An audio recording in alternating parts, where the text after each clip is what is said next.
What if staying single has nothing to do with looks, personality, or bad luck?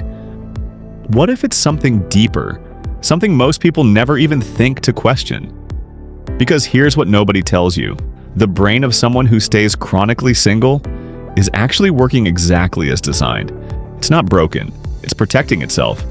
And once you understand how, you'll never look at single people the same way again, including yourself.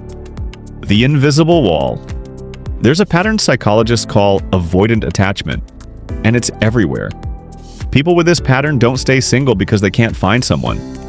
They stay single because the moment someone real shows up, something inside them runs, not physically, emotionally. They suddenly notice every flaw. They feel trapped when nothing is trapping them. They convince themselves they just love being alone. But here's the brutal truth. They want love more than almost anyone. They just learned, usually before they could even form the memory, that getting close to people leads to pain. So their nervous system built a wall. And now, that wall keeps out the very thing they've always wanted. They're not guarded because they're cold. They're guarded because once upon a time, being open got them hurt. And their brain never forgot. The fantasy partner. Then there's another type. And this one is sneaky. They'll tell you their standards are just high. And maybe they are. But psychology has a name for when it goes too far.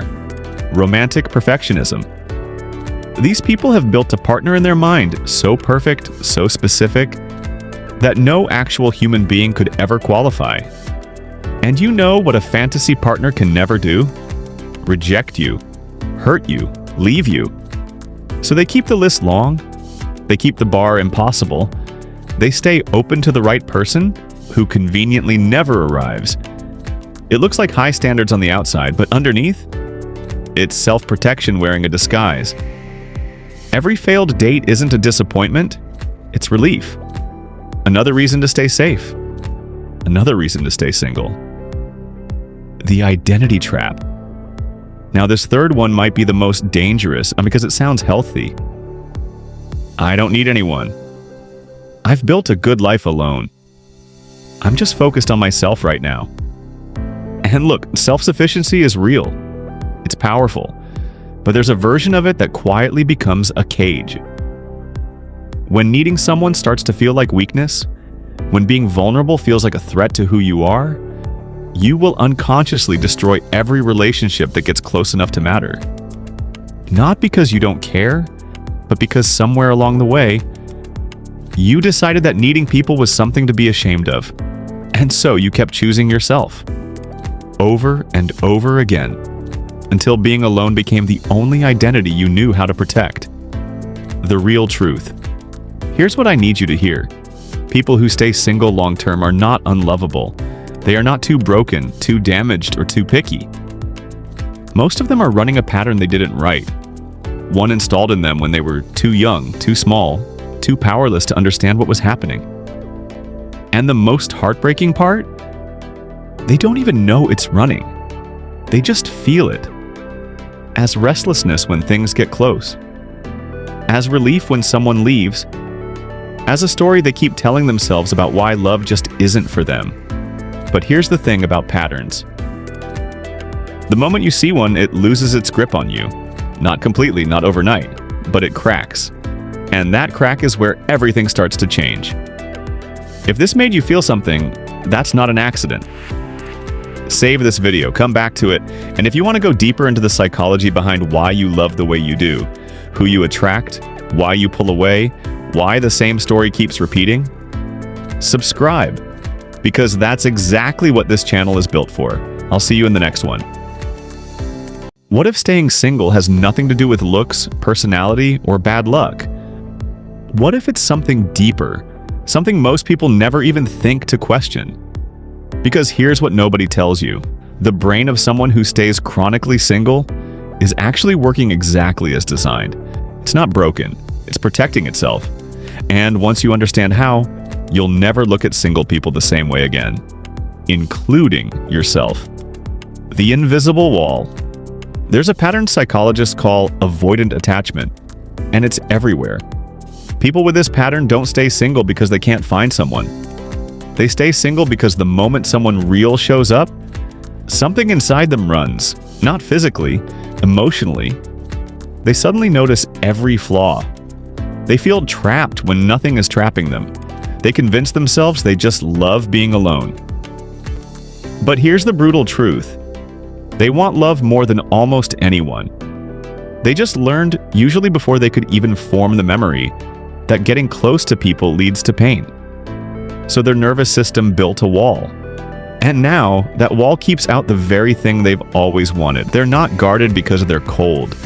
They're guarded because once upon a time, being open got them hurt. And their brain never forgot. The fantasy partner. Then there's another type. And this one is sneaky. They'll tell you their standards are just high.